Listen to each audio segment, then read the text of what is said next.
आज हम लोग क्लास 11th का चैप्टर 1 स्टार्ट करने जा रहे हैं, न्यू बैच, जिसमें इंग्लिश लिटरेचर के तहत प्रोज और पोएम को पढ़ना है। पोएट्री सेक्शन को प्रोज का चैप्टर 1 है, जिसका शीर्षक है animals in prison.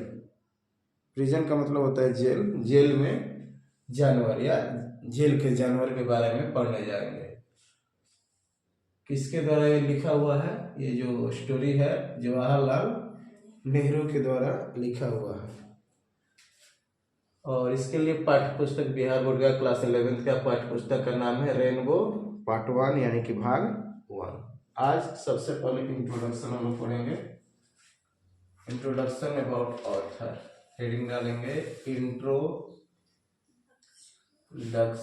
About author, लेखक के बारे में परिचय। About author,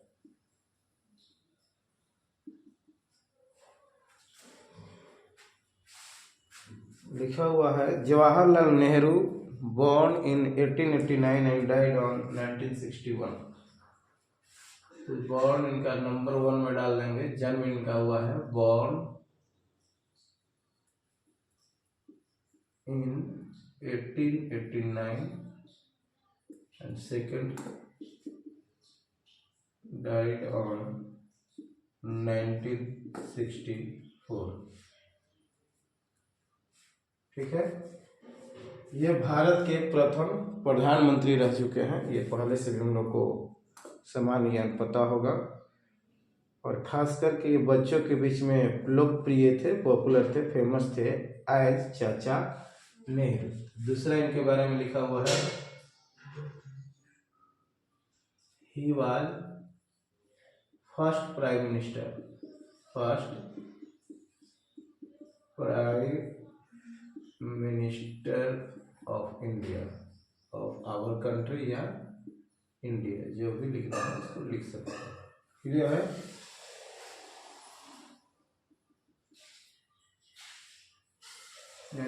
children called him as चाचा नेहरू, चाचा नेहरू के नाम से बुलाते थे, चाचा नेहरू। क्लियर है? चाचा नेहरू के नाम से उन्हें बच्चे लोग पुकारते थे या बुलाते थे। आगे, he was a man of rare sensitive, उनके बारे में कुछ गुण दिया है। चौथा का ए, उनका अपना व्यक्तिगत गुण है rare sensitive. B,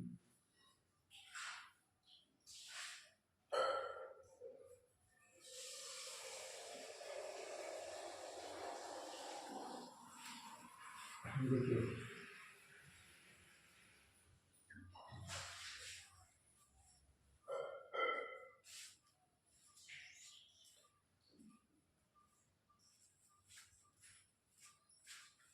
real sensitive होते यानी कि भावुकता, भावुक होने वाले, भावुकता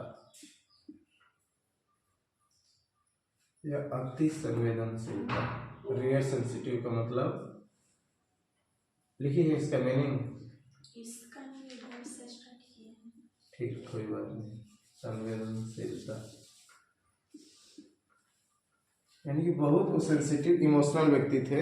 ही was a man of rare sensitivity. Clear है? अच्छा, इनका पढ़ाई, इनके बारे में तो पहले उनका पर्सनल दे दिया कि कैसा प्रकार की उनका प्रकृति था और कैसे बिहेव, मतलब कैसे व्यक्ति थे। तो बहुत भावुक होने वाले व्यक्ति थे, बहुत सेंसिटिव रहते थे, कोई भी चीज से जुड़ाव उनका जल्दी हो जाता था, इसलिए यह वर्ड प्रयोग किया गया है, रेयर सेंसिटिव।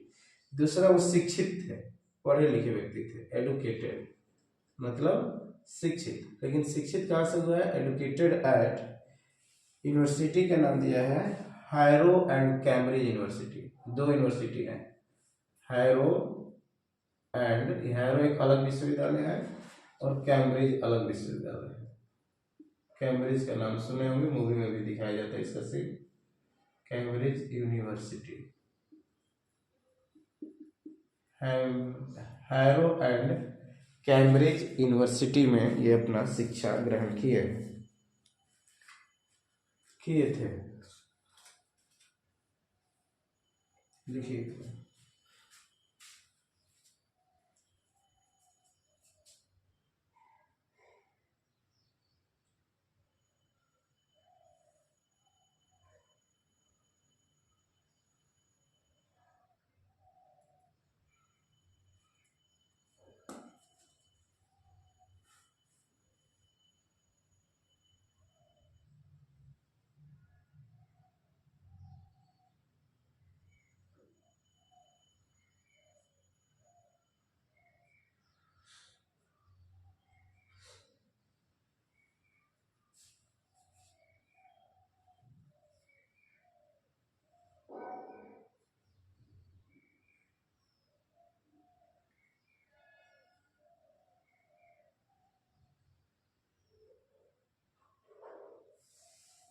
हो गया।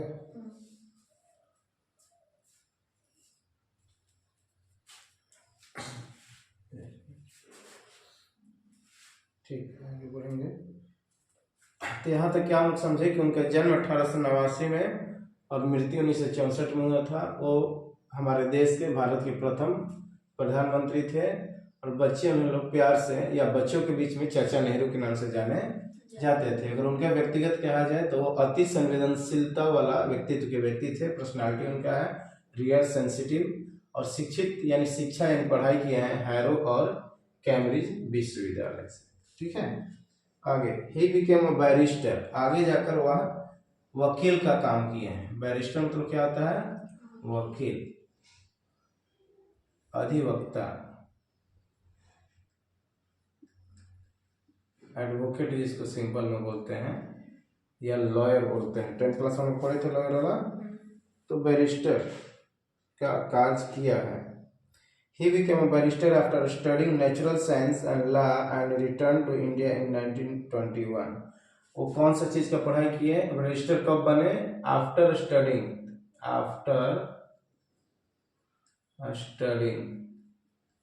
पढ़ाई करने के बाद, अध्ययन करने के बाद। कौन सा विषय? तो विषय का नाम दिया है नेचुरल साइंस एंड लॉ, प्राकृतिक विज्ञान, नेचुरल साइंस और कानून के बारे में LLB करके आए, उसका ये पढ़ाई किया है। इसके बाद पढ़ाई, पहले वो पढ़ाई करने के बाद भी अधिवक्ता के रूप में कार्य किए हैं, वकील के रूप में। क्लियर है? आगे, and return to India in 1921, और इस यूनिवर्सिटी से, देखो कैम्ब्रिज यूनिवर्सिटी से पढ़ाई कर कर इंडिया में वापस रिटर्न, या साइड में लिख देंगे रिटर्न टू इंडिया, वापस पढ़ाई करने के बाद कब आए हैं? इन 1921 में वापस भारत लौटे हैं, अपनी पढ़ाई पूरा कर कर विदेश से अन्य देशों से। क्लियर है यहाँ तक? आगे लिखा है 5वां पॉइंट इनका लिखेंगे। तो 5वां में कि deeply influenced by Mahatma Gandhi. उस समय महात्मा गांधी लोकतंत्र देश को बनाने के लिए या आंदोलन जो हो रहा था उसमें बहुत एक्टिव थे, लोगों को जागरूक कर रहे थे। तो उसके प्रति जब ये आए तो फिर भारत में आने के बाद महात्मा गांधी जी जो पुरुष थे, हमारे भारत क्या कहा जाता है? राष्ट्र पिता कहा जाता है। महात्मा गांधी जी से बहुत प्रभावित हुए। उस समय मूवमेंट चल रहा था भारत में, आंदोलन की क्रांति थी, क्रांति की आग लगी हुई थी हर जगह। तो उससे बहुत प्रभावित हुए। डीपली मतलब बहुत, इन्फ्लुएंस मतलब प्रभावित होना। तो महात्मा गांधी के मूवमेंट से या उससे बहुत प्रभावित हुए, डीपली इफेक्टेड, है ना, या इन्फ्लुएंस्ड, जो वर्ड दिया उसी को लिखेंगे 11th। इफेक्टेड, इम्पैक्टेड, इन्फ्लुएंस्ड, वो बहुत प्रभावित हुए किससे? महात्मा गांधी के, हाँ, जो उस समय क्रांति हो रहा था उससे उनके संपर्क में प्रभावित हुए। और प्रभावित होकर he joined Indian politics and soon emerge and the leader of the youth. और इन्होंने ज्वाइन किया, प्रभावित होकर ज्वाइंड पॉलिटिक्स, राजनीति में उतर गए चुनाव के लिए। समझ में? राजनीतिक मतलब चुनाव ही नहीं, आज चुनाव है, राजनीतिक मतलब उस समय जो आंदोलन हो रही थी उस आंदोलन में ये भी भाग ले लिए, ये भी उनके साथ महात्मा गांधी के साथ राजनीति में जुड़ गए, भारतीय राजनीति में। And soon emerge as a leader of the country, और ज्वाइन करने के बाद तुरंत ये किस रूप में उभरे बाहर, एक नेता के रूप में, और लीडर, एक नेता के रूप में, a leader of youth India या the country's youth, the CUNTRY, country's youth. Youth मतलब क्या होता है, जवान लोगों का, यानी कि ये बच्चों के बीच में, चूंकि चाचा नेहरू थे, यानी कि जवान लोगों के बीच में या जवानों का ये नेता बन गया। किस रूप में जाना जाने लगा, जवानों के नेता के रूप में इन्हें जाना जाने लगा, यानी कि बड़े नौजवान पढ़े लिखे शिक्षित बच्चों के बारे में, कॉलेज के बच्चे हों या जो शिक्षित हों उनके लिए। इमर्ज मतलब उभरना, वर्ड मीनिंग डाल लीजिएगा, इमर्ज मतलब उभरना, यानी किस नेता के रूप में उभर गए, जवान लोगों का, देश के जवान, देश के जवान, the country's youth, the country's youth. ठीक है, यहां तक क्लियर हो गया, कोई दिक्कत ना होना चाहिए। आगे बढ़ते हैं, यहां तक लिख लीजिए।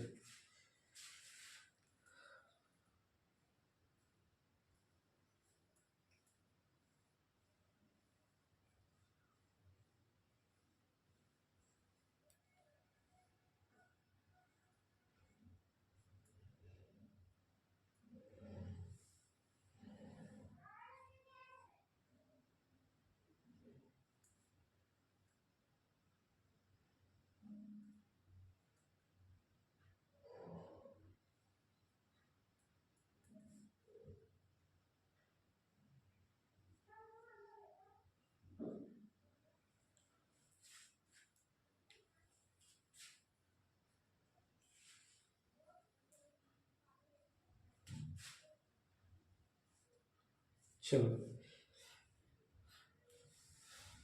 तो महात्मा जब भारत 1921 में लौट के आए तो उस समय आंदोलन चल रही थी, आंदोलन की आग लगी हुई थी, क्रांति में लोग भाग ले रहे थे, महिला हो, पुरुष हो, जवान बच्चे हो या शिक्षित वर्ग के हो, मजदूर हो, सब लोग अपनी गुलामी के विरोध में आजादी पाने के लिए या भारत में एक लोकतंत्र बनाने के लिए महात्मा गांधी जैसे महान नेताओं महापुरुषों के पीछे लोग प्रभावित होकर राजनीति की दुनिया में दौड़ जाते थे या उसमें भाग लेते थे। उसी तरह ये भी जब पढ़ाई करके आए तो वैसी हालात थी कि उस समय ये इन्होंने इनके संपर्क में आकर क्या ये ज्वाइन कर लिया, राजनीति का दुनिया ज्वाइन कर लिया, और आने वाले दिनों में जवान लोगों के लिए, खास करके द कंट्रीज यूथ, जवान, देश के जवान बच्चों के बीच ये एक नेता बने या उभरे। क्लियर है? आगे, हाउएवर किसी भी तरह ही was not a mayor politician, कह कि वह केवल मेयर मतलब क्या था, केवल राजनीतिक नहीं थे, ही was not only a mayor politician, केवल राजनीतिक नहीं थे, ये राजनेता नहीं थे, केवल पॉलिटिशियन, राजनेता। मेयर मतलब क्या होता है, देखिए मेयर मतलब वही क्या है, मेयर मतलब केवल, केवल बोलते हैं, केवल, इसको बोलेंगे कि केवल वो राजनेता नहीं थे, केवल राजनेता, मेयरली। ठीक है,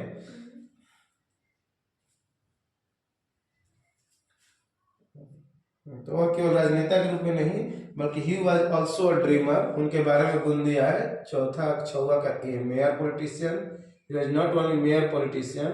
सेकंड बी में वो एक सपना देखने वाले व्यक्ति थे, और ड्रीमर कि हमारा देश कैसा होना चाहिए, उसके लिए विजन देखता था, दर्शन देखता था।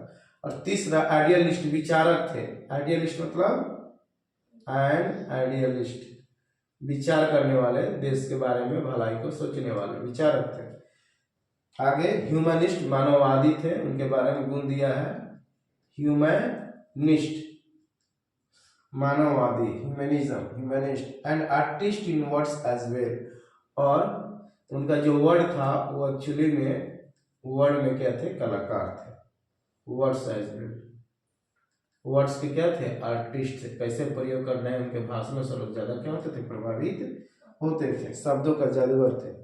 तो वर्ड्स में भी आर्टिस्ट थे, आर्टिस्ट मतलब वर्ड्स पे उनको पकड़ था, कैसे स्पीच देना है, कैसे स्टोरी लिखना है, वो राइटर भी थे, क्योंकि ये कहानी हम लोग पढ़ रहे हैं तो इनका पकड़ शब्दों में था, यानी सिंपल लिटरेचर में भी इनका पकड़ था। तो वह केवल केवल राजनेता ही नहीं बने बल्कि एक दर्शन देखने वाले, देश के प्रति विचारक, मानववादी और शब्दों का कलाकार के रूप में उभरे। यानी कि इतना उनके गुण था। तो इसमें से एक गुण यहाँ लिखे थे हम लोग, रेयर सेंसिटिव व्यक्ति थे, उनका पर्सनालिटी उनके व्यक्तिगत, और दूसरा, तीसरा, चौथा, पांचवा, 5 चीज उनके बारे में दिया गया है। ठीक है, लिख लीजिए। हो गया? हाँ।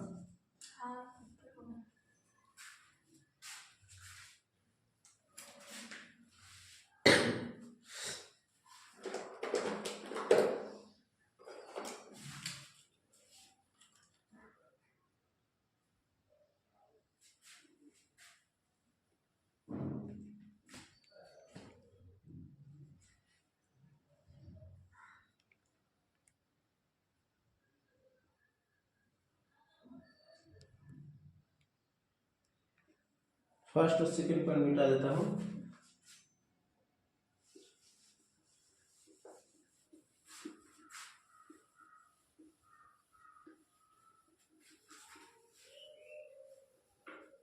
तो वापस कब लोड कराएं पढ़ाई करके भारत में, याद है? 1921 इन 1921, 1921। चलिए आगे बढ़ते हैं।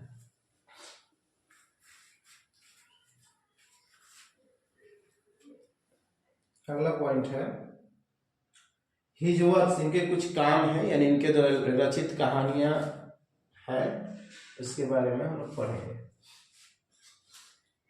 7 point number 7, his important works,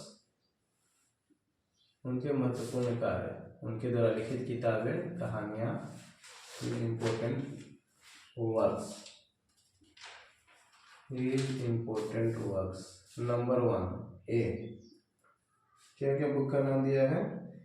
an autobiography, एक आत्मकथा या आत्मकथा। एन ऑटोबायोग्राफी, बायोग्राफी का मतलब क्या होता है? आत्मकथा। जो व्यक्ति अपने बारे में खुद सेल्फ लिखे उसको बोलते हैं आत्मकथा।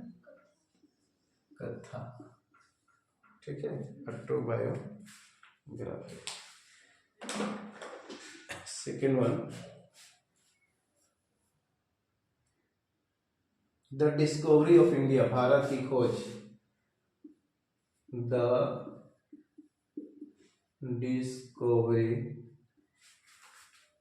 ऑफ इंडिया, भारत की खोज, दूसरा पुस्तक। तीसरा, ग्लिम्पसेस ऑफ वर्ल्ड हिस्ट्री, विश्व इतिहास की झलक। ग्लिम्पसेस ऑफ विश्व इतिहास, वर्ल्ड हिस्ट्री। डी, ग्लिम्पसेस मतलब झलक, यहां मैं ही लिख देता हूं, झलक।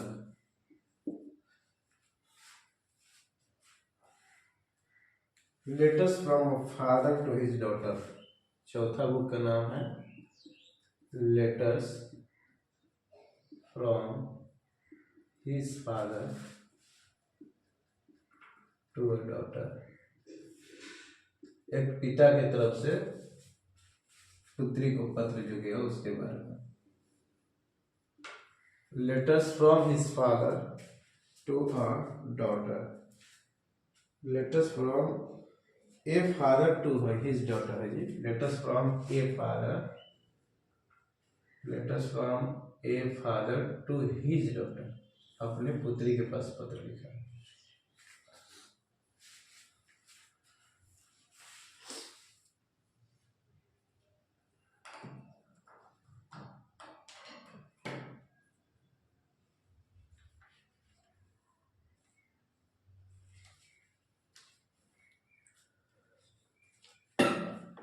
तो जवाहरलाल नेहरू जी का इम्पोर्टेंट जो कार्य है, जो इस प्रोज में या इस सेक्शन में लिखा हुआ है, उसका नाम है एक आत्मकथा, भारत की खोज, विश्व इतिहास की झलक और एक पिता का पुत्री को पत्र, या एक पिता के द्वारा लिखा हुआ पुत्री को पत्रों के बारे में ये कहानियां है। 4 चैप्टर यानी कि 4 कहानी का लिस्ट आउट किया गया है, सूची आपको दी गई है, इसको याद कर लेना। ऑब्जेक्टिव में पूछ सकते बनाकर, दूसरा राइटर का दे देगा और बीच में इनका डाल देगा, उसमें से चूज करना आपको।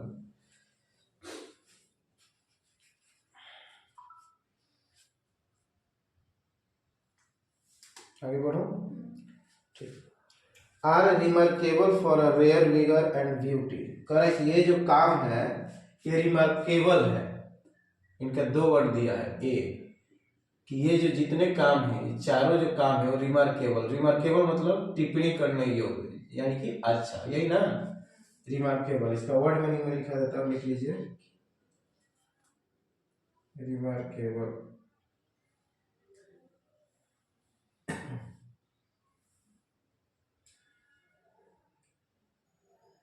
उल्लेखनीय है, क्या है?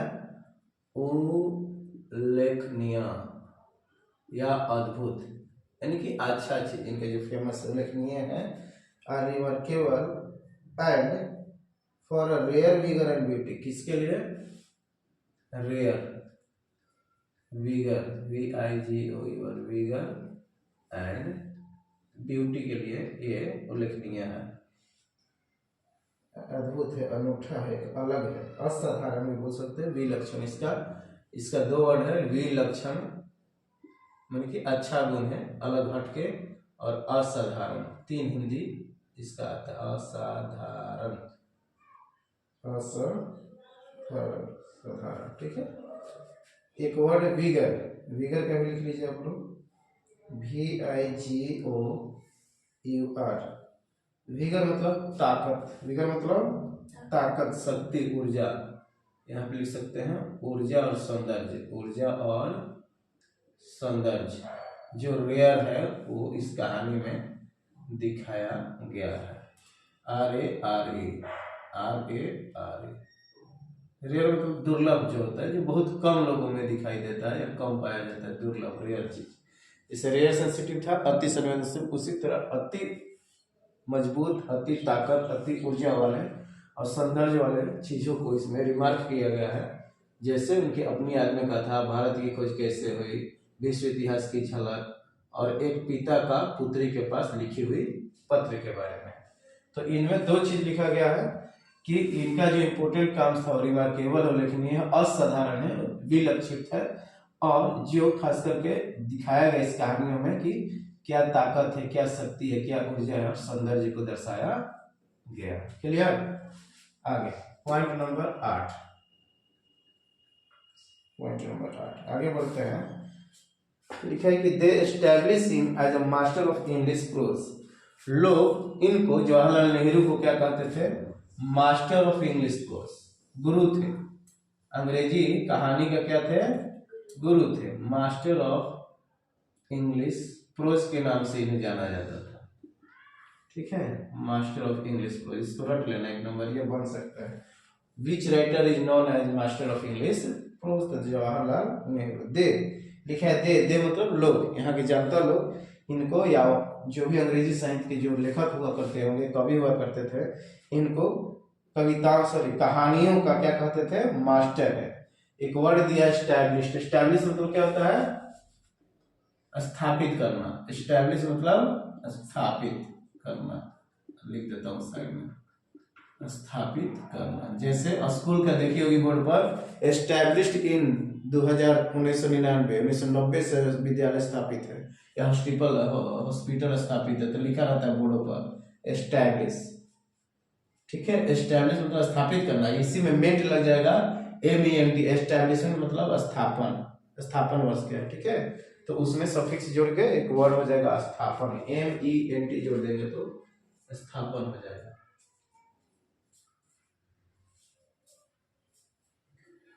लाइट ऑन नहीं,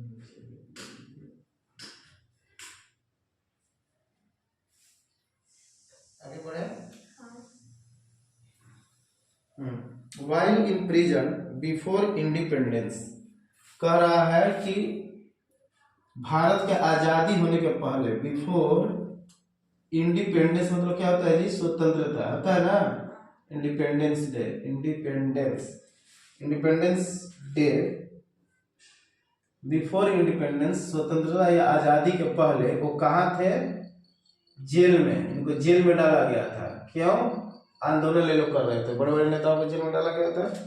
तो ये लिखा है कि वाइल इन प्रिजन, जब वह जेल में थे आजादी के पहले, he read books, observed nature, dreamed at times and wrote in his powerful and poetic style about all that he thought and felt। कह रहा है कि इस जेल में, आजादी के पहले जब ये जेल में थे, when he was in prison, तो उन्होंने जो कुछ भी लिखा है, whatever he thought, जो कुछ भी उन्होंने सोचा और महसूस किया, थॉट एंड फील, जेल में जो कुछ भी रहा उनको जो महसूस हुआ या जो सोचते थे, उसको उस जेल में वो कलम और किताब रखे थे, कॉपी रखे थे, उसको वो लिखा करते थे। क्या लिखते थे? लिखा करते थे। ही रोट, उन्होंने लिखा किसके बारे में? ही रोट अबाउट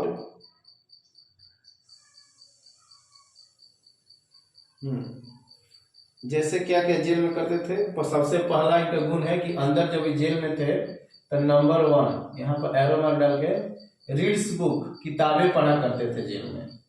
किनका हम बात कर रहे हैं? पंडित जवाहरलाल नेहरू या चाचा नेहरू के बारे में हम जिक्र कर रहे हैं कि जब वो जेल में डाल गए क्रांतिकारी के समय, जब क्रांति आंदोलन के समय, तो उस समय यह जेल में क्या किया करते थे? किताबें पढ़ा करते थे और जेल के अंदर जो प्रकृति थी ऑब्जर्व करते थे, उसको देखते थे, ऑब्जर्व, ध्यान पूर्वक उसे सीखते थे, नेचर से, प्रकृति से, ऑब्जर्व नेचर।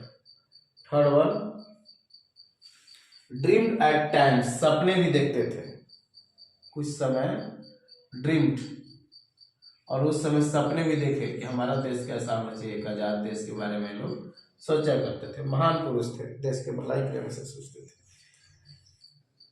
और जो कुछ भी राइटिंग्स उन्होंने लिखा है, राइटिंग्स यानी लिखावट, जो भी कहानी उन्होंने लिखा है, राइटिंग्स, प्रोज या जो कुछ भी लिखते हैं, प्रोज ही मान लेते हैं क्योंकि मास्टर ऑफ प्रोज कहा जाता है, तो उसको पावरफुल और पोएटिक स्टाइल में लिखते थे। पावरफुल एंड पोएटिक स्टाइल, वो शक्तिशाली और काव्य रूप में अपना लेखनी को लिखते थे, राइटिंग्स को लिखते थे। बस इतना ही दिया है।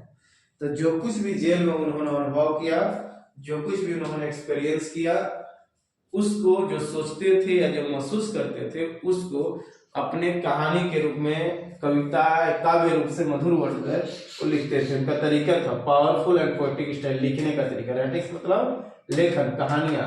तो क्या क्या किताब पढ़ते थे, वहां के प्रकृति के ऊपर ध्यान देते थे और सपना भी देखा करते थे उसी समय, जेल के दौरान, जितने दिन वो कारावास में है, जेल में है। क्लियर है? चलिए आगे बढ़ते हैं।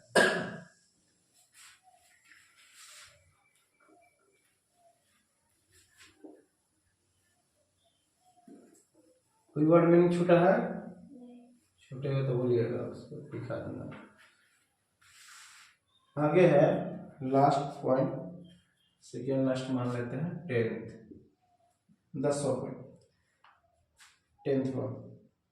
His elegant poetical prose is best captured in his autobiography। कह रहा है कि इनका जो आत्मकथा है, ऑटोबायोग्राफी, जो खुद इन्होंने लिखा है अपनी आत्मकथा, इस ऑटोबायोग्राफी में इनका इलिगेंट पोएटिकल प्रोज का रूप देखा गया है। इलिगेंट पोएटिकल, काव्य रूप से, पोएटिकल प्रोज, यानी कि वो जो कहानी लिखे हैं आत्मबायोग्राफी, एक कविता के रूप में लिखे हैं। ठीक है, इलिगेंट है, बता देते हैं इलिगेंट का मतलब क्या होता है। ऑटोबायोग्राफी किस रूप में पाया गया है? वो जो खुद लिखे हैं, इलिगेंट है, और यहाँ चूंकि उनका स्टाइल है पावरफुल एंड पोएटिक, यानी कविता की तरह लिखने का, तो इलिगेंट यानी कि बहुत सुंदर। लिख लो, मैंने लिखो, हिंदी लिख लो, तो उसके बाद आगे बढ़ेंगे। इलिगेंट, ELEGANT, इलिगेंट, एलिगेंट मतलब आकर्षक, आकर्षक, या इसका दूसरा हिंदी दिया है रमणीक, रमणीक, प्रभाव डालने वाला, एक अट्रैक्टिव, यानी इनका आत्मकथा है वो काव्य के रूप में, अट्रैक्टिव रूप में लिखा गया, आकर्षक रूप में लिखा गया। आत्मकथा क्या है? एक कहानी है। प्रोज मतलब क्या होता है? स्टोरी है। पोएटिकल मतलब काव्य जैसा, कविता जैसा लिखा गया है काव्य रूप में। अच्छा, वही क्लियर है कि इनके बायोग्राफी में बेस्ट कैप्चर हुआ है इनका अपना स्टाइल, जो स्टाइल का नाम है पोएटिक स्टाइल। तो बेस्ट कैप्चर कहा हुआ है, इनके द्वारा खुद लिखी हुई आत्मकथा में देखा गया है। बेस्ट कैप्चर मतलब अच्छा से उसमें देखा गया है। कैप्चर मतलब क्या होता है, किसी का फोटो खींच लेना, कैप्चर द फोटो। तो इनका जो स्टाइल है वो ज्यादा कैप्चर कहाँ है, जवाहरलाल नेहरू के द्वारा लिखी उनकी खुद से सेल्फ रिटेन ऑटोबायोग्राफी में ये वाला गुण पाया जाता है। क्योंकि इनका लिखने का तरीका पावरफुल एंड पोएटिक स्टाइल है, तो यह गुण उनके द्वारा लिखित ऑटोबायोग्राफी में मिलेगा, जो आकर्षक ढंग से लिखा हुआ है। क्लियर है? चलो आगे। The following extract taken from an autobiography, जो कह रहे हैं कि ये एनिमल्स इन प्रिजन है, ये जो लिए हैं एनिमल्स इन प्रिजन जो चैप्टर है, इनके आत्मकथा में से एक भाग है। आ समझ में? समझ में आ रहा है क्या कर रहा है कि जो आज हम लोग कहानी पढ़ने जा रहे हैं, या जो शीर्षक के अंदर हम लोग अभी परिचय देखें, ये जो एनिमल्स इन प्रिजन है, इनकी ये आत्मकथा खुद से लिखी हुई किताब है। उस किताब में का एक भाग है, उससे निकाला हुआ क्या है, एक भाग है, लिखा हुआ है एक्सट्रैक्ट। इसका मीनिंग एक लिख लीजिए, पहले यहां लिख देता हूं साइड में। एक्सट्रैक्ट मतलब निकालना, ठीक है। उस कहानी का एक भाग है, संदर्भ लिया गया है एक्सट्रैक्ट, एक्सट्रैक्टेड। इसका मीनिंग इंग्लिश में लिख लीजिए।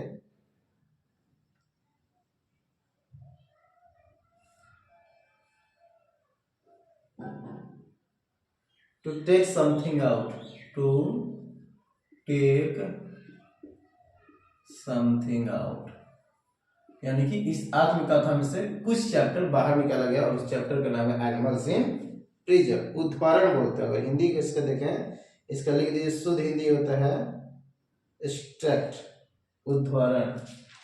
इसका हिंदी में लिख देता हूं ओ द के नीचे ध राना, उदाहरण,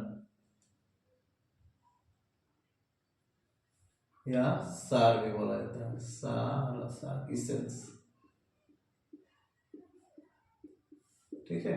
सिंपल में इस चैप्टर में से, इस किताब में से एक भाग ये है, ठीक है। सिंपल जानना है। एक्सट्रैक्ट मतलब यहां से निकाला गया, निकालना, ऑटोबायोग्राफी में से निकाला गया। आगे जो आज पढ़ने जा रहे हैं, reveals Nehru love for nature. कह रहे कि जो आज स्टोरी हम लोग पढ़ेंगे, उस स्टोरी का नाम है, इनके द्वारा लिखा हुई आत्मकथा, अपना पर्सनल एक्सपीरियंस है, नाम है एनिमल्स इन प्रिजन, ठीक है। जेल के जानवर के बारे में, या जेल में जो जानवर थे उनके बारे में लिखा गया। कारण कि इस कहानी के थ्रू उनको क्या, उनके बारे में क्या देखा गया कि पहला पॉइंट कि वो प्रकृति के प्रति प्रेम रखते थे। नेहरूज लव फॉर नेचर, क्या देखा गया है, नेहरू जी का जो प्रेम है वो प्रकृति के प्रति झुकाव है।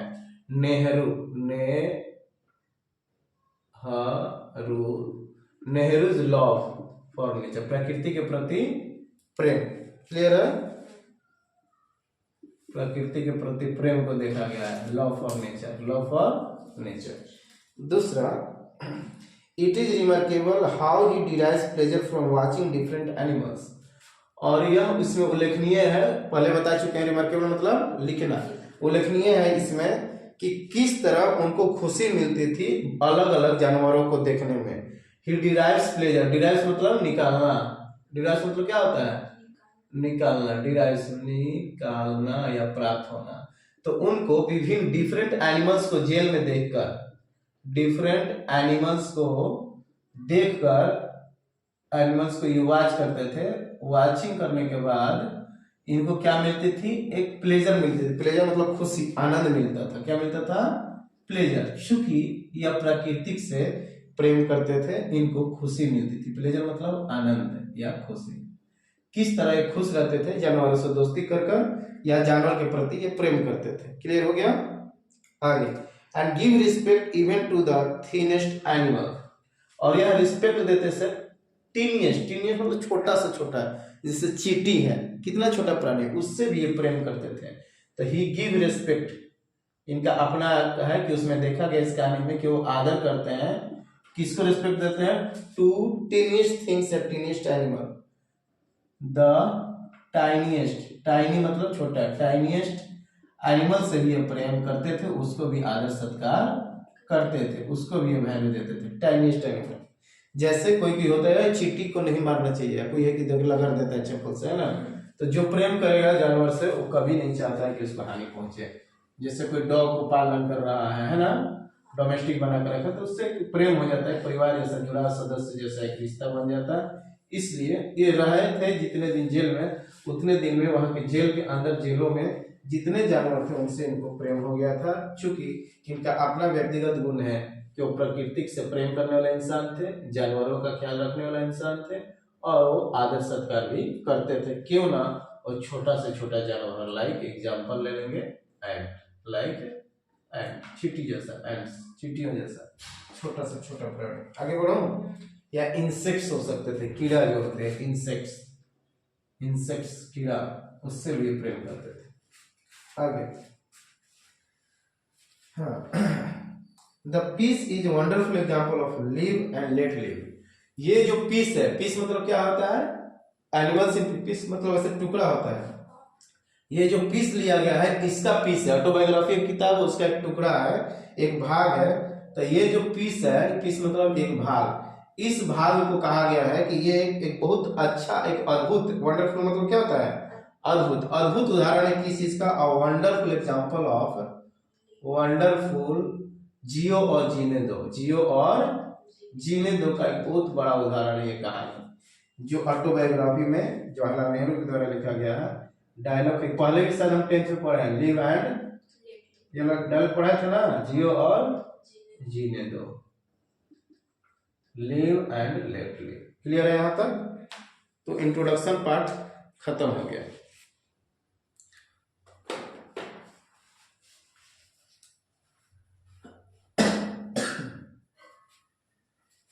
तो हम लोग परीक्षा में क्या देखे कि इनका जन्म कब हुआ, मृत्यु कब हुआ, भारत के प्रथम प्रधानमंत्री थे, और बच्चों के बीच में खासकर चाचा नेहरू के नाम से लोकप्रिय थे। इन्होंने हैरो और कैम्ब्रिज यूनिवर्सिटी से पढ़ाई किया।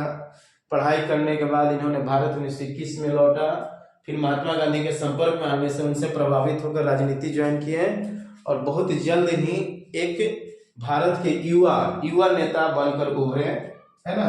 इनके द्वारा लिखित कुछ अपना इनका व्यक्तिगत दिया है कि वो रेयर सेंसिटिव व्यक्ति थे, है ना। वो नेचर से लव करते थे, ड्रीम देखने वाले थे, विचारवादी थे, मानववादी थे, और एक बहुत बढ़िया राजनेता थे, और आर्टिस्ट यूनिवर्स थे। उनका पकड़ थी, लिटरेचर में क्या थी, पकड़ थी, वो लिखते थे, लिखा लेखक थे, सिंपल मान लेते हैं, प्रोज। इसलिए इनको एक संज्ञा दिया गया है मास्टर ऑफ इंग्लिश प्रोज के नाम से। उस टाइम के कंटेम्प्रोरी जो राइटर्स थे या जो पीपुल लोग होंगे उस क्षेत्र में, लिटरेचर के लोग, इनको the master of English pros के नाम से जाने जाते थे। इनके कुछ इंपोर्टेंट काम है जिसमें से 4 किताब हम लोग देखे हैं, जैसे an autobiography, the discovery of India, glimpses of world history, and letters from a father to his daughter. Clear है? उसके बाद हम लोग ने देखा कि जब वो जेल में थे तो क्या किया करते थे, किताबें पढ़ा करते थे, प्रकृति को ऑब्जर्व किया करते थे, सपना देखा करते थे, और अपने पावरफुल और पोएटिक स्टाइल में प्रोज को लिखा करते थे। जो वो जेल में सोचे, जो फील किए, जो अनुभव किए, उसको किताबों में उकेर दिए, यानी लिख दिए, संधारित किए। करें कि सबसे अच्छा उदाहरण अगर देखा जाए तो बेस्ट कैप्चर इनका ऑटोबायोग्राफी में, उनका अपना स्टाइल जो है पोलिटिकल प्रोज का स्टाइल इसमें कैप्चर हुआ है, यानी इसमें अच्छा से लिखा गया, बेस्ट उदाहरण है। उसके बाद जो आज हम लोग पढ़ने जा रहे हैं एनिमल्स रिप्रेजेंट, इसमें 4 चीजों को दिखाया गया है कि नेहरू जी का प्रकृति के प्रति प्रेम कितना था। वो विभिन्न प्रकार के जीवों को देखते थे और उससे उनको खुशी मिलती थी, और वह छोटे से छोटे प्राणी, छोटे से छोटे जानवर से भी वो क्या करते थे, प्रेम करते थे, उसका आदर सत्कार करते थे। और इसलिए क्या है कि जो अभी वर्तमान में हम लोग पढ़ने जा रहे हैं पीस, इस ऑटोबायोग्राफी का एक टुकड़ा है, एक भाग है, वो एक अद्भुत उदाहरण है किस डायलॉग का, एक कहावत है, जियो और जीनो दो का एक अद्भुत एग्जाम्पल है। उसके पहले कुछ डिस्कशन करने के लिए दिया है, उसका हेडिंग है वर्क इन, इसको वार्मर बोलेंगे, क्या बोलेंगे, वार्मर, तैयार होने के लिए। जूनियर क्लास में सरकारी किताब में देखेंगे तो वार्मर दिया रहता है, इसे घेरा रहता है question. Work in small group, work in छोटे से समूह में इस कार्य को करे, एक्टिविटी है, क्रियाकलाप दिया गया है। एंड डिस्कस, और आपस में बातचीत करो, discuss the questions, discuss these questions, in, इसको लिखना नहीं है, बस डिस्कस कर लेते हैं, समझ लीजिए, दीज क्वेश्चंस, इन प्रश्नों को आपस में जिक्र करो, या बात विवाद करो या आपस में क्या करो, बातचीत करो। ठीक है, तो स्मॉल ग्रुप में स्टूडेंट के लिए खास कर दिया है। क्या क्या दिया है, पहला सुन लीजिए, समझा देते हैं, लिख लीजिएगा घर पे जाके। Make a list of the birds, करना है कि लिस्ट तैयार करना है पक्षियों का, लिस्ट ऑफ द बर्ड्स, पक्षियों का सूची तैयार करें, बन जाएगा ये। अच्छा, हुज सॉन्ग्स आर स्वीट, और उन पक्षियों का जो पक्षी गाना गाती हैं और जिनका गीत जो है आम आदमी ह्यूमन क्या करता है, पसंद करता है। लाइक कोयल, कोयल वाला कहानी पढ़े थे 10th क्लास में हम लोग, पोयम पढ़े थे ना। तो कोयल एक ऐसे पक्षी है जिसका सॉन्ग लोग पसंद करते हैं। ठीक इसका उल्टा है क्रो, जिसको लोग ठेला मार के भगाना चाहता है, पसंद नहीं आता है। तो do you hear them often, करेगी क्या गाना गाने वाले पक्षियों का आवाज आप प्रायः सुनते हैं। Do you hear them often, here मतलब सुनना, ऑफन मतलब प्रायः, बार बार, प्रायः क्या आप इनकी मधुर आवाजों को सुनते हैं। Where and where do you hear them, कब और कहां आपने सुना है। वैसी चिड़िया का पहले सूची बनाना है, और क्या आप सुनते हैं, यदि हाँ तो कब सुने। तो जब मॉर्निंग वॉक में निकलते हैं तो देखते हैं चिड़िया सुबह में चहचहाती हैं, ट्विटरिंग करती हैं, तो उस समय सुने, है ना।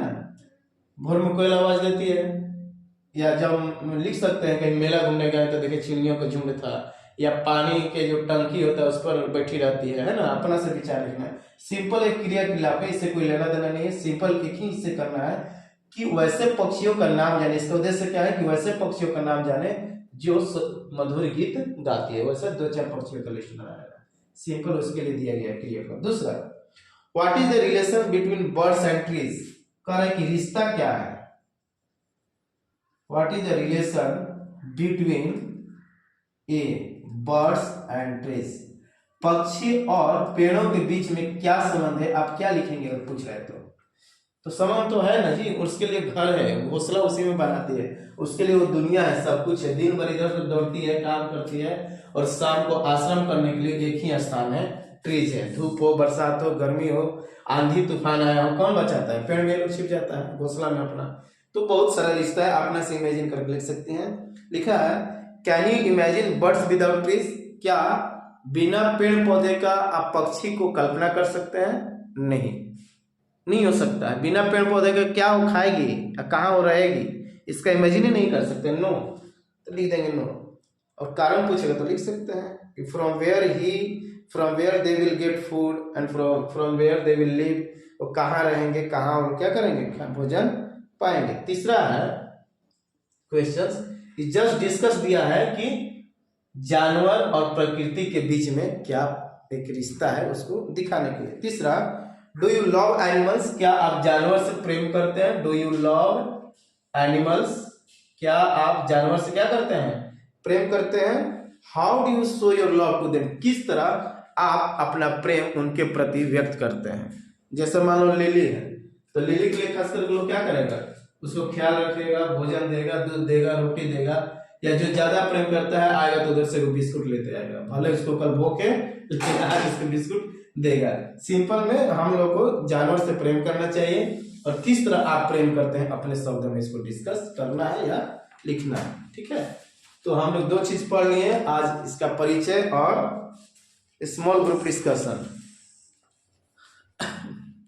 ठीक, टाइम है 10 मिनट, उसमें एक पैराग्राफ कवर अप कर लेते हैं। स्टार्ट किया जाए चैप्टर।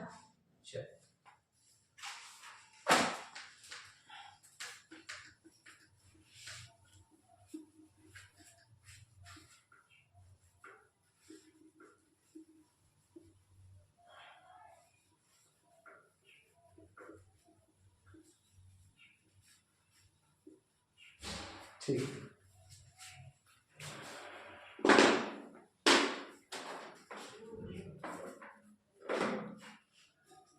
ठीक है, पेज नंबर 4 पे आ जाएंगे और फोकस करेंगे अपने पाठ्य पुस्तक की ओर।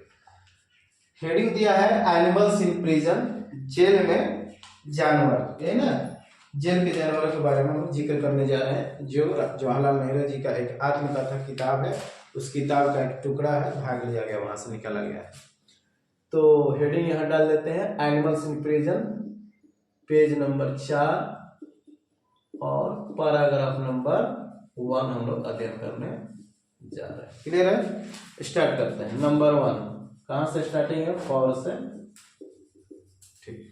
फॉर 14.5 months कह रहा है कि 14 महीना और हाफ, 14.5 महीना। क्लियर हो गया?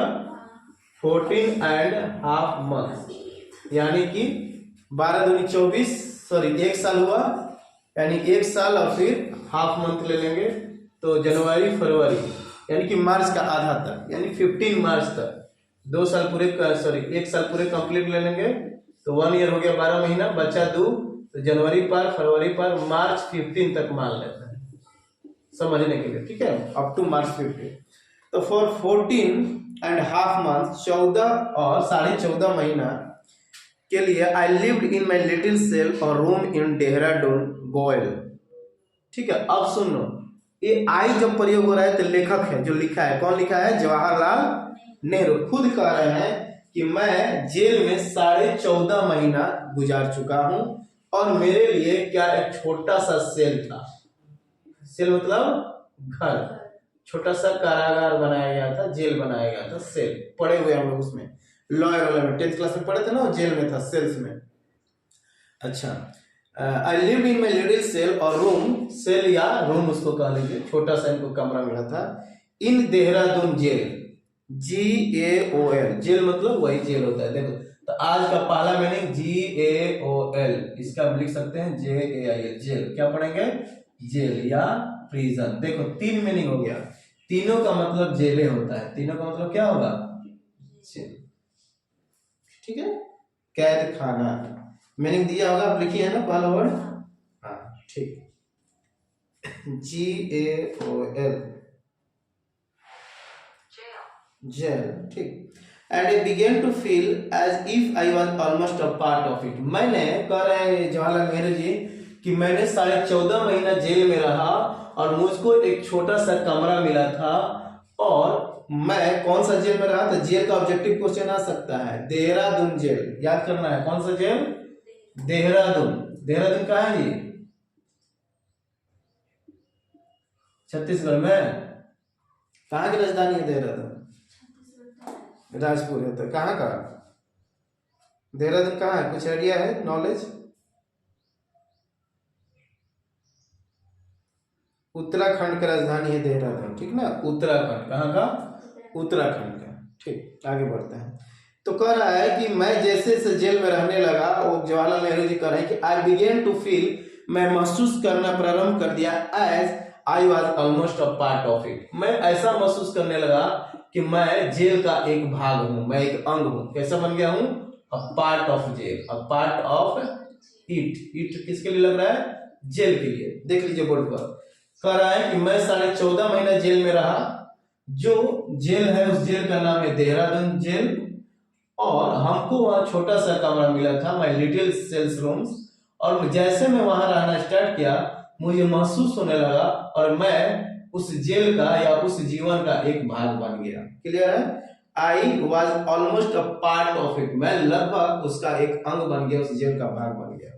आगे, I was familiar with every bit of it, और मैं जेल के हर एक बातों को जानता हूँ। एवरी बिट मतलब छोटा से छोटा चीजों को, every bit of it, every bit छोटा से छोटा चीज, यानी कि लिख सकते हैं प्रत्येक चीजों को, प्रत्येक चीज के बारे में मैं जानता हूं, प्रत्येक चीज के बारे में, एवरी बिट के बारे में वो जानते थे। कौन? पंडित जवाहरलाल नेहरू कह रहे हैं कि आई वॉज फैमिलियर, फैमिलियर मतलब क्या होना? परिचित हो गया। मैं क्या हो गया? परिचित हो गया, मैं उससे एकदम लगाव हो गया। और जेल का ऐसा कोई ऐसा कोना नहीं है, कोई ऐसा जानवर या प्राकृतिक या मनुष्य या जेलर या पुलिस या कैदी कोई नहीं है जिसको मैं पर्सनली जानता नहीं हूं। इसलिए कह रहा है कि I was familiar with every bit of it, jail के हर एक चीज के बारे में, हर एक कोना के बारे में, हर एक छोटी से छोटी बातों के बारे में मैं जानता हूं, उनसे परिचित हो गया। क्लियर? कितने महीना में? 14.5 महीना। आई न्यू, मैं जानता हूं कि every mark and dent on the white washed walls and on the uneven floor and the ceiling with its moth eaten rafters, and knew every mark. कह रहा है कि मेरे जेल में, जिस ये मान लेते हैं जो इसका छोटा सा रूम मान लेते हैं, इस सेल है, क्या है? सेल, इसको जो बनाया गया है सेल, छोटा सा सेल, ठीक है। आई न्यू एवरी वन, इस जेल का, इस कमरा का हर एक धब्बा धब्बा, हर एक दाग को, एवरी चिन्ह को, प्रत्येक मार्ग को मैं जानता और पहचानता हूँ। प्रत्येक धब्बा या प्रत्येक जो एक एक कंकड़ का दाग भी लगा होगा तो हर एक चिन्ह को मैं जानता हूँ। And dent on the white washed, dent मतलब क्या होता है? काटने का निशान। डेंट देख लेते हैं। डेंट मीन्स इंग्लिश में जब भी खोज के लाना है तो लिखना है डेंट मीनिंग इन इंग्लिश, या डेंट मीन्स लिखोगी तो ओरिजिनल आएगा। डेंट मीन्स होता है पिचका हुआ, जैसे यहाँ पे देखो लग रहा है कि कुछ टूटा हुआ है ना, दीवार यहाँ पर पिचका हुआ लग रहा है तो टूटा हुआ यानी कि दीवार का। डेंट मतलब होता है लिखा है कि a place where a flat surface, यानी कि ठीक दीवार है लेकिन पुराना नहीं चलते, लग रहा है कि कोई यहाँ मुक्का मारा चिपटा हुआ है तो उसको बोलते हैं। तो यहाँ पर मीनिंग लिख देते हैं डेंट मतलब उस पर निशान पड़ा हुआ, ये ना, यानी सिंपल लिख देते हैं समतल सतह। समतल सतह ओरिजिनल जो मीनिंग होगा समतल सतह। ऐसा लग रहा है कि पुराना घर है, जेल है और उसके दीवारें टूटे हुए हैं, उसमें लग रहा है कोई मुक्का से मार दिया वैसे धब्बा था, उसी को बोलेंगे निशान पड़ा हुआ था यानी कि डेंट था। तो हर एक चिन्ह और डेंट को मैं जानता और पहचानता हूं। क्लियर हो गया? इस घर का, किस घर का? जिस सेल में ही रह रहा है उसके दीवार का हम बात कर रहे हैं। क्लियर है यहाँ तक? दूसरा तोड़ तोड़ के पढ़ना समझ के, और उसके जो दीवारें हैं वॉल्स, वो व्हाइट वॉश किया गया है। व्हाइट वॉश का मतलब चूना से पोतना। गांव भर में चूना से पोता जाता है, नाद में देखिए कि चूना डाल के पानी उसमें बबल्स फेंकता है, बहुत खोलता है, गला देगा चूना, बहुत पावरफुल होता है चूना। तो कह रहा है उसके जो चूना किया गया है व्हाइट, WHIT, व्हाइट मतलब उजला, वाश यानी कि जो उजला कलर का जो जेल का पेंट है, जो जेल का दीवार है उसको व्हाइट वॉश किया गया है, यानी कि चूना से पोता गया है। व्हाइट वॉश का मतलब समझ गए? जैसे दीवार है, दीवार को व्हाइट रंग से मारा गया तो इसी को बोलेंगे व्हाइट वॉश। ठीक है। तो जेल का जो व्हाइट वॉश है, वॉल्स ऑन द वॉल्स, तो कह रहा है कि ये धब्बा और मार्क कहां पड़े हुए हैं? समझ लीजिए, नेहरू जी जेल में है और जेल के जो दीवार उजले रंग से पोते गए हैं उस पर चिन्ह या निशान पड़ गया है। ठीक है, उसको मार्क या डेंट कह सकते हैं। मार्क और डेंट, निशान और समतल जैसा कुछ उस पर छाप पड़ गया है। आगे, and on the uneven floor, और ऊपर जब मुड़ी ऐसे करेंगे तो फ्लोर, फ्लोर मतलब ऊपरी वाली, फर्स्ट फ्लोर बोलते हैं ना, छत।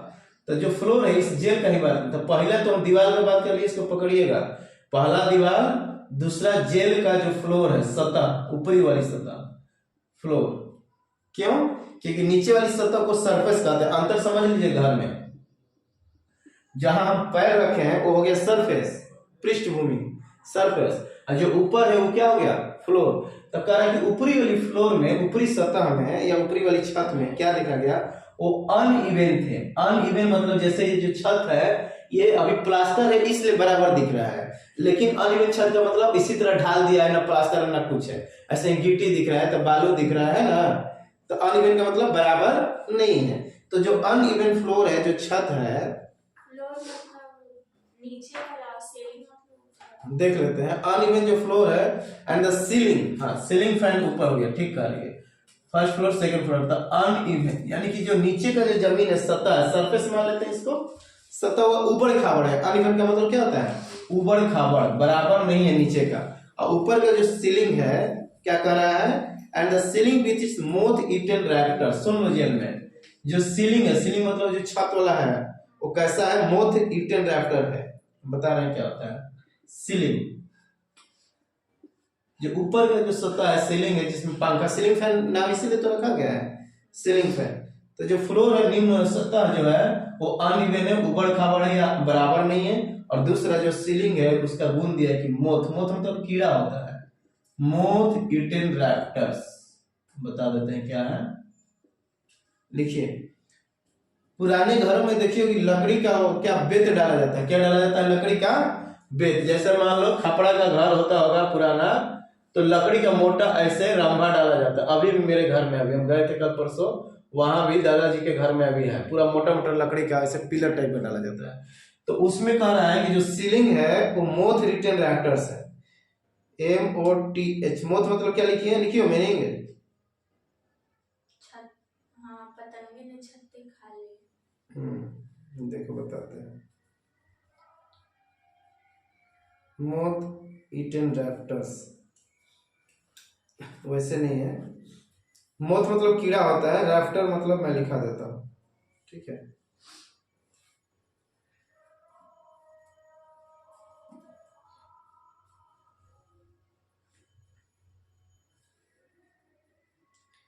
लिखिए छत को सहारा देने वाली चीज, यानी वही रैप्टर्स, मतलब ये जो डंडा लगा हुआ है इसी को बोलते हैं रैप्टर्स।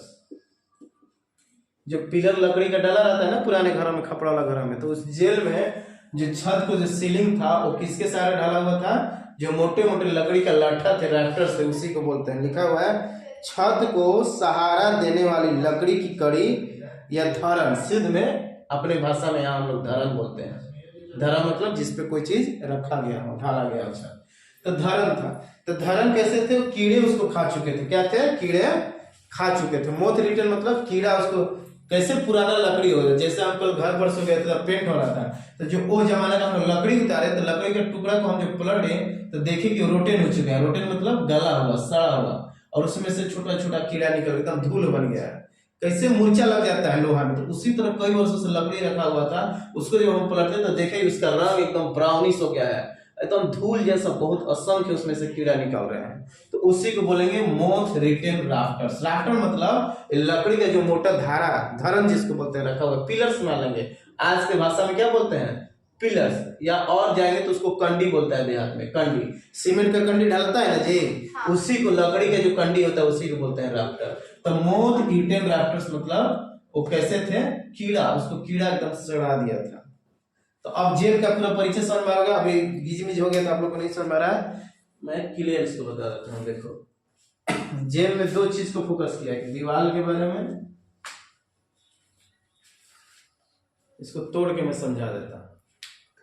पहला कह रहा है कि जेल का जो दीवार है वो पोताया था किस चीज से? व्हाइट वाश से, चूना से, व्हाइट वाश। यहां तक क्लियर है? दूसरा, इनका जो दीवार है इस पर बहुत सारा मार्क थे और डेंट थे। मार्क एंड डेंट, मार्क मतलब निशान, डेंट मतलब समतल, ऐसा लग रहा था कि कोई वार हुआ, टूटा हुआ हर जगह था। दूसरा, उसके जो फ्लोर थे जेल के, जहां जवाहरलाल नेहरू जी हैं जिस जेल में, देहरादून जेल, उस जेल के जो फ्लोर थे, नीचे वाली सतह जो सरफेस थी, अनइवन थी, उबड़ खाबड़ था, बराबर नहीं था। और तीसरा जो है उसका जो सीलिंग है, ऊपर वाली छत, CEI होता है, CILING, सीलिंग, ऊपरी वाली जो छत है उस पर जो धरन रखा हुआ है रैप्टर्स, वो कीड़ा मकोड़ा खाकर उसको क्या कर दिया है? सड़ा गला दिया। यहां तक क्लियर हो गया तीनों कंसेप्ट? आगे इन द लिटिल यार्ड, यार्ड मतलब छोटा सा आंगन होगा या एरिया बोलते हैं, लिटिल यार्ड। तो जेल, चूंकि पहले बताया कि माई लिटिल सेल बोल रहे हैं जवाहरलाल नेहरू, तो जो सेल है उसके निकलने के लिए कुछ तो बरामदा टाइप का होगा, छोटा सा। कैदी मान लो यहाँ ये जेल का है, दरवाजा है, छोटा सा ऐसा बरामदा टाइप का रहता है ना, फिर इधर दूसरा कैदी रहता होगा। तो ये जो यार्ड है या आंगन उसको बोल सकते हैं। यार्ड मतलब क्या होता है? आंगन।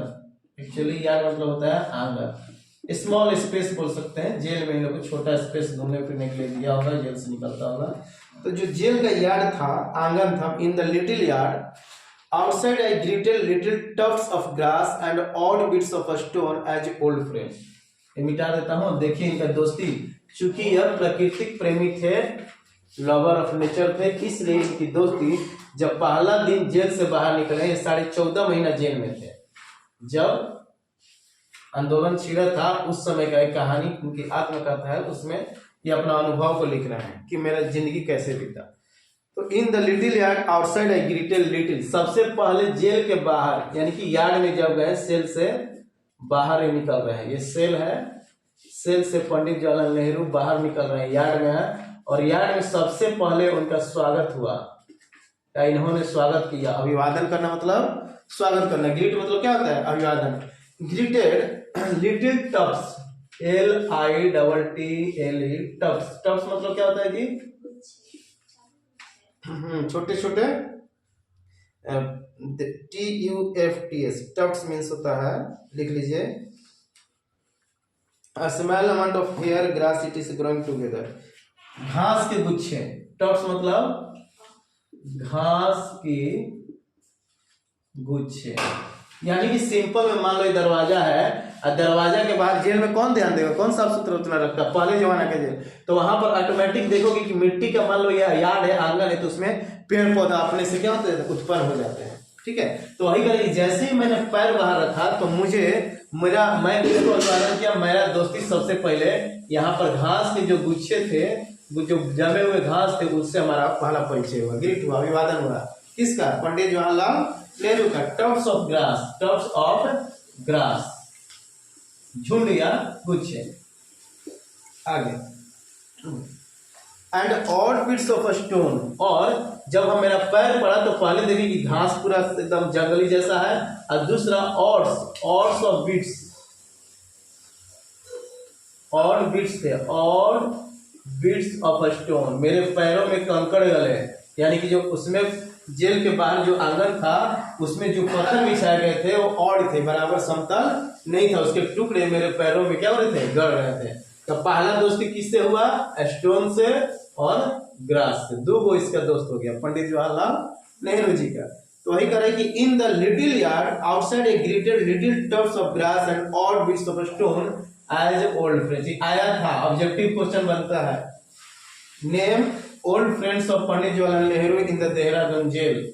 ओल्ड फ्रेंड्स, तो सबसे पुराना दोस्त इनका कौन हुआ, दो व्यक्ति या वस्तु मान सकते हैं, थिंग्स, स्टोन एंड ग्रास। तो लिख सकते हैं tufts of grass and odd bits of stone. इसको रट्टा मार लेना, ऑब्जेक्टिव है, पूछता है कि उसके पुराने दोस्त कौन थे। सबसे पहला दोस्त। आगे, I was not alone in my cell. अब सुनिए कह रहा है कि मैं जिस जेल में रह रहा था, पंडित जी कह रहे हैं कि मैं अकेले इसमें नहीं रह रहा था। आई वॉज नॉट अलोन, अलोन मतलब अकेला, मैं जेल में अकेला नहीं रह रहा था, कोई और भी था साथ में जेल में। कौन था जी, फॉर सेवरल कॉलोनीज ऑफ वास एंड हॉर्नेट्स लिव देयर। इस जेल में हड्डों का, हड्डा जो होता है ना जी, मक्खियों का घर था, मकड़ा का घर था। अरे समझ में, जेल जिस जेल में रह रहा है वो पुराना मकान होगा, पहले का पक्का जेल कहाँ होगा, सही लकड़ी के बनाए, इससे पता चल रहा है कि कच्चा जेल था ना, उस समय नहीं हुआ। तो लिख रहा है कॉलोनीज मतलब उपनिवेशवाद पढ़े ना जी, कॉलोनीज, कॉलोनीज मतलब घर हो गया, उन लोग का घर था। किसका किसका, इस जेल के अंदर घर था वास्प का, वास्प, और दूसरा है हॉर्नेट्स, हॉर्नेट्स। दोनों का मीनिंग पीछे दिया हुआ है, दिया है, अगर हम इसको डिस्कस करेंगे तो बता देता हूं आपको। देखिए, येलो इंसेक्ट्स विथ स्टिंग, यानी कि हड्डा। सिंपल में ये दोनों कौन हुए, हड्डा होते हैं। हड्डा दो रंग के होता है जी, एगो लाल टाइप का होता है बहुत भयंकर, एक पीला होता है, बिहनी जिसको बोलते हैं। बिहनी और हड्डा दो प्रकार के हैं। तो वही दोनों के लिए इंग्लिश में वर्ड है वास्प एंड हॉर्न्स। इन लोगों का घर इस जेल के अंदर जिसमें पंडित जवाहरलाल नेहरू थे, उसमें ये लोग अपना कॉलोनीज बनाया था। कॉलोनी मतलब घर, सिंपल रेसिडेंट था, वो रहने का जगह था। जैसे मिट्टी के घरों में हड्डा अपना बना लेता है, या किसी के भी घर में बना लेता है। ठीक है, आगे बढ़े। तो सेवरल मतलब बहुत सारा हड्डाओं का या मकड़ाओं का घर था। वास्प एंड हॉर्नेट्स का मतलब होता है इसका एक ही रंग है कि ऐसा प्रकार का कीड़ा है, इसका रंग होता है येलो इंसेक्ट। सिंपल में हड्डा ही बोलते हैं इसको, क्या बोलते हैं, हड्डा। हड्डा जैसा कुछ कीड़ा उनके जेल में था, वो दोस्त बने।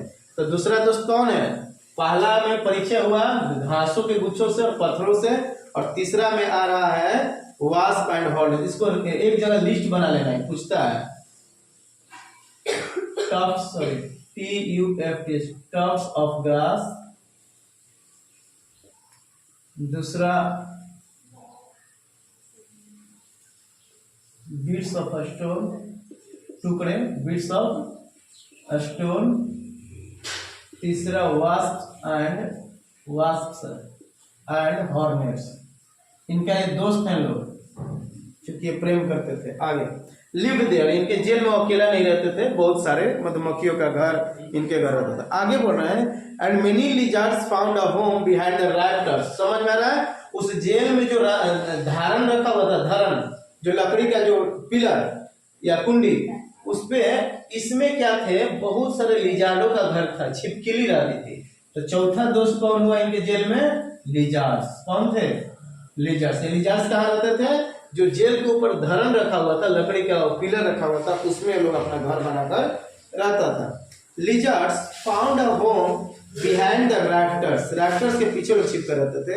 Emerging in the evening in search of prey, और ये लोग कब दिखाई देती थी? दिन भर विलुप्त रहती थी, इस लकड़ी में घुसी रहेगी, अपना घर बना लेती, और शाम जैसे ही होता था, लाइट फाइट जलता था, तो कीड़ा छोटा छोटा आता था, तो स्वागत करने के लिए जीभ निकालती थी, यानी खाने के लिए, शिकार बनाने के लिए ये लिजर्ड शाम में आती थी। प्रे, प्रे मतलब शिकार। कब आती थी? उस धरन के बाहर, राफ्टर से बाहर इवनिंग टाइम में ये आती थी, शाम को। ठीक है, शाम को ये लोग निकलती थी छिपकी ले लोग, बाकी दिन भर उसी में, उस लकड़ी में छिपी रहती थी, धरन में, राफ्टर्स में। If thoughts and emotions leave their traces behind in the physical surroundings, the very air of that cell must be thick with them, and they must cling to every object in that little space. कह रहा है कि if thoughts, यदि विचार और भावनाओं को छोड़ दिया जाए फिजिकल सराउंडिंग्स के पीछे, किसके किसके कह रहा है? थॉट दिया है कि यदि थॉट्स को, THOUGHTS, यदि थॉट्स को और इमोशंस को, अगर विचार और भावनाओं को क्या किया जाए? छोड़ दिया जाए। लीव, लीव मतलब छोड़ना, leave their traces behind in the physical surrounding. Board पर देखिए, फिजिकल सराउंडिंग्स। कह रहा है कि भौतिक जो वातावरण है, इसमें यदि हम अपने विचार और अपने भावनाओं को छोड़ दें, their traces, leave their traces behind the physical surroundings, the very air of that cell must be thick with them. अगर हम अपने भावनाओं को छोड़ देते, हम इस जेल के क्या हो जाएंगे? उसके वश में आ जाएंगे। Cell must be thick with them, यानी उससे जुड़ा हो जाएगा। चूंकि पहले ही बोला है कि I was almost a part of it, मैं जितना दिन जेल में रहा 14.5 महीना, अगर मैं अपने भावनाओं को, इमोशन को छोड़ देंगे, तो मैं इस जेल का एक भाग बन जाऊंगा, उससे जुड़ जाऊंगा। वही कह रहा है कि द वेरी एयर, जिस इस जेल में जो हवाएं बढ़ रही है, वो हवाओं भी हमारा हो जाएगा। अरे समझ में? The very air of that cell, उस जेल के कारखाने में या उस रूम में जो भी हवाएं चल रही, वो भी हमारा हो जाएगा। Must be thick with them and they must be cling to every object in that little space, और जेल के अंदर जो भी छोटा छोटा चीज है, उससे सब क्या हो जाएंगे? चिपक जाएंगे, संबंध स्थापित कर लेंगे। क्लिंग मतलब चिपकना, क्लिंग मतलब क्या होता है? चिपकना, यानी कि उससे हम जुड़ जाएंगे। सिंपल में कह रहा है कि यदि मैं अपने फीलिंग्स को, मानव होने के नाते यदि मैं अपने फीलिंग्स को, इमोशंस को लीव कर दिया, छोड़ दिया, तो इस भौतिक वातावरण में, इस जेल के भौतिक वातावरण में हम क्या हो जाएंगे? लुप्त हो जाएंगे, उसमें हम डूब जाएंगे और जेल का एक भाग बन जाएंगे, और इसके हर एक हवाएं जो है वो भी हमारा हो जाएगा, और हम उससे क्या हो जाएंगे? जुड़ जाएंगे। क्लिंग मतलब चिपकना, CLING। लिखियो मीनिंग, नहीं लिखी थी छाट कर। क्लिंग मतलब रहता है, लिखा हुआ है चिपकना, लिपटना या जुड़े रहना। चिपकना, लिपटना या जुड़े रहना, यानी सिंपल है, यदि मैं अपने भावनाओं को छोड़ दूं, सोच को छोड़ दूं, तो मैं यहाँ के लोगों से और अत्यधिक रूप से क्या हो जाऊंगा? लिप्त हो जाऊंगा, जुड़ जाऊंगा। ठीक है, कल फिर मिलते हैं इसी टाइम पर, पैराग्राफ नंबर 2 6:30 में कल आ जाना। ठीक ना? ठीक, जय।